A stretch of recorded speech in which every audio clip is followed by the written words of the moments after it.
Comment importer et exporter des data tables avec C++ dans Unreal? Les data tables sont super et c'est encore mieux quand on est capable de les exporter d'Unreal et de pouvoir les modifier avec des scripts externes, par exemple, pour ensuite pouvoir les réimporter dans Unreal par la suite. Et c'est ça que la vidéo d'aujourd'hui va couvrir. Donc, on va pouvoir exporter soit un JSON ou un CSV à partir d'une data table et les réimporter dans Unreal par la suite. Donc, on est parti. Mais avant qu'on commence, la vidéo d'aujourd'hui va réutiliser du code qu'on a écrit dans les vidéos 1, 2 et 3 de la série. Donc, si vous êtes intéressé à voir le code, vous pouvez aller voir ces vidéos-là. Sinon, voici le code à l'écran rapidement. Et aussi, une autre petite chose, on va réutiliser notre structure AQTestStruct pour notre data table, mais par défaut, les structures qui sont créées en C++ ne sont pas compatibles avec les data tables. Pour que ça soit compatible, il faut faire en sorte que notre structure dérive de fDataTable row-based.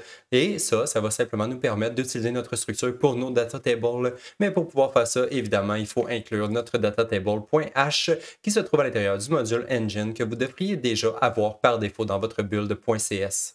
Et maintenant, pour ce qui est de la définition de nos fonctions, ce ne sera pas très complexe. On va avoir simplement deux fonctions. Une première fonction pour importer une data table à partir d'un JSON ou d'un CSV. Et pour que la fonction fonctionne, on va avoir besoin du path du fichier qu'on veut importer, donc le source path, l'endroit vers lequel on veut sauvegarder notre data table dans le projet, donc le path de destination, la structure qu'on veut utiliser pour générer notre data table si elle n'existe pas déjà. Dans notre cas, on va réutiliser la structure qu'on a créée dans les vidéos précédentes.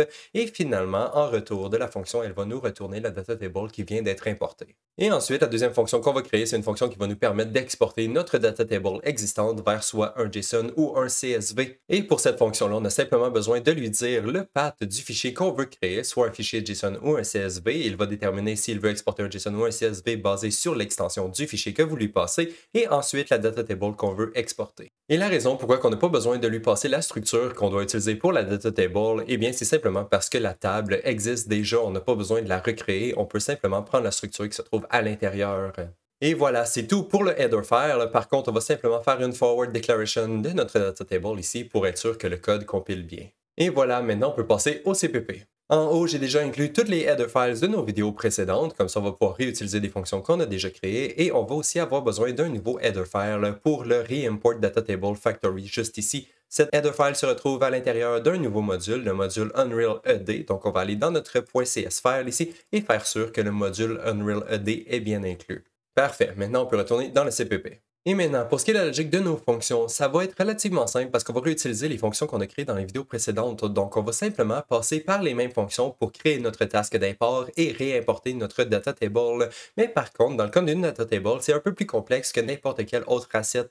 On va devoir utiliser une data table reimport factory qui est juste ici. Donc, il faut la créer et ensuite, on va pouvoir la passer à notre fonction. Donc, c'est ça qu'on va faire. On va se créer notre reimport data table factory juste ici en faisant un nouveau objet comme ça. Ensuite, on va lui spécifier que le type d'import qu'on veut faire, c'est un type d'import de data table et ensuite, on va simplement lui dire quelle structure qu'on veut utiliser pour notre import. Parce que sinon, si la data table n'existe pas, la factory ne serait pas vraiment capable de décider par elle-même quelle structure utiliser pour convertir notre fichier qu'on essaie de lui passer. Mais bon, maintenant que notre factory est créée, on peut simplement nous créer une task d'import, comme on l'a fait dans la vidéo précédente. On lui passe le path d'origine et le path de destination. Dans ce cas-là, par contre, on va aussi inclure la factory qu'on veut utiliser. Donc voilà notre petit setting additionnel qu'on ajoute.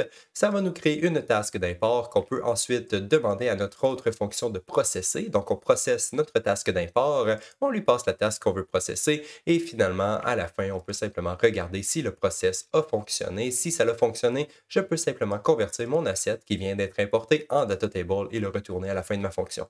Et ensuite, pour l'export, c'est encore plus simple, mais par contre, avant de commencer la logique de la fonction, je vais simplement m'assurer que la data table qu'on reçoit en input n'est pas invalide, parce que si elle est invalide, eh bien, je ne veux pas essayer de l'exporter, ça ne fonctionnera pas bien. Donc là, on s'assure que la data table est valide et si elle est valide, ensuite, on a simplement à la convertir en string et ensuite, on va pouvoir l'écrire dans un fichier texte comme on le fait habituellement. Donc ici, je me crée une petite string que je vais utiliser pour mettre le contenu de ma data table et pour obtenir le contenu de ma data table, eh bien, ça va dépendant si on veut extraire un fichier CSV ou un fichier JSON. Donc, je vais me baser sur l'extension de mon fichier. Donc, si mon file path contient l'extension .csv à la fin, je vais prendre le contenu de ma data table table formaté comme étant un CSV. Mais par contre, si le fichier ne se termine pas par .csv, là, je vais simplement prendre le contenu de ma data table comme étant un JSON. Et c'est tout, c'est pas plus complexe que ça. Maintenant, notre string devrait contenir le contenu de notre table formaté soit comme un CSV ou un JSON. Et ensuite, il reste simplement à l'écrire dans un fichier comme qu'on a fait dans les vidéos précédentes. Donc, on fait un write string to file, on lui passe le path du fichier qu'on veut écrire, le contenu du fichier qui est le contenu de notre string juste ici, et c'est tout, on a terminé. Maintenant, on peut aller dans Unreal pour tester tout ça.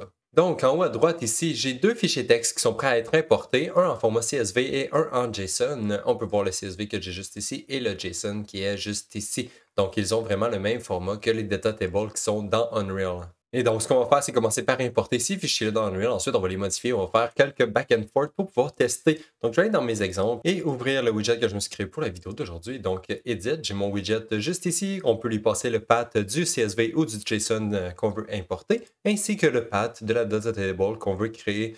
Et on a deux boutons, un pour importer et un pour exporter, évidemment. Ensuite, si je vais voir dans le graphe, on peut voir que je fais simplement appeler ma fonction import data table from JSON or CSV. Je lui passe le path de mon fichier et le path de ma data table que je veux créer. Et pour ma structure, j'ai décidé d'utiliser la même structure qu'on a utilisée dans les vidéos précédentes. Donc, j'ai ma AQ test struct juste ici. Ensuite, quand je clique sur le bouton d'export, là, je vais loader mon asset qui est ma data table à partir du Content Browser qui existe dans mon Content Browser probablement en utilisant le path de ma data table. Ensuite, cet asset-là, je peux le caster en data table et appeler notre fonction import data table to JSON or CSV en lui passant le path du fichier texte qu'on veut écrire. Donc, on va aller tester pour voir si ça fonctionne. Je vais retourner ici dans mon Content et rouler mon widget juste ici. Ensuite, bon, je vais commencer par essayer d'importer mon JSON. Donc, je vais me créer une My Data Table ici en cliquant sur le bouton Import.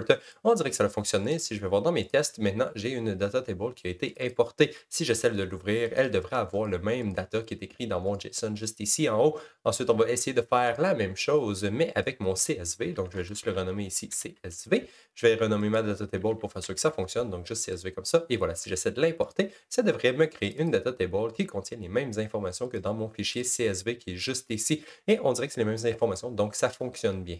Ensuite, pour prouver que ça fonctionne bien, je pourrais simplement modifier mes valeurs qui sont dans mon CSV juste ici. Donc, on peut modifier les chiffres. Ensuite, si je sauvegarde le CSV et que je clique sur le bouton de Reimport qui se trouve dans la data table, on voit que les fichiers sont bien liés ensemble. Maintenant, mes valeurs se sont fait updater avec les valeurs qui sont changées dans mon CSV. Et maintenant, dernière chose à tester, c'est l'export. Donc, je vais retourner dans Unreal ici. Je vais renommer ma data table. On va dire data table 2.csv et je vais exporter mon fichier ici CSV, ma data table qui est CSV. Donc, je vais cliquer sur export. Et maintenant, ici en haut à droite, on peut voir que ma data table elle a été exportée et si je l'ouvre dans Visual Studio, on peut voir qu'elle a les mêmes valeurs que nous avons entrées dans notre data table asset juste ici. Parfait. Donc, on dirait que ça fonctionne très bien et je crois que ça va conclure la vidéo d'aujourd'hui. On se revoit dans la prochaine. Bye bye!